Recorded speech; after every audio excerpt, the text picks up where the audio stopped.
Once reserved for special occasions, these clothes have now taken on a very different meaning. As Russia mounted a full-scale invasion of Ukraine 3 years ago, Russian President Vladimir Putin called Ukrainian statehood a fiction. It was an attempt to deny the existence of the Ukrainian people. But it had the opposite effect. Ukrainians began to delve deeper into their own history, determined to preserve and nurture their cultural heritage. Typical of that desire is this exhibition at the National Center for Folklore. Especially during the war, when we need to defend this identity, interest in folk traditional culture naturally grows. This is true both for people who have been and remain involved in it, as well as for those who previously did not know how to express their identity. This style of clothing is called Vyshyvanka, which loosely means embroidered and dates back to the early 19th century. Each region of Ukraine has a unique style. But these clothes aren't just artifacts to be displayed in museums. People wear the traditional clothing as a symbol of pride and resistance. I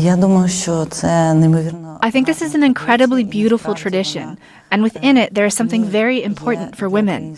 A woman embroidering her own shirt was a tradition passed down from generation to generation. Each one of these patterns has a very specific meaning to the local culture. This one, for example, is about the fertility of the land. This is the harmony between night and day. And this one, for example, is the tree of life. Now what Ukrainian designers are doing is updating these symbols to reflect their new reality.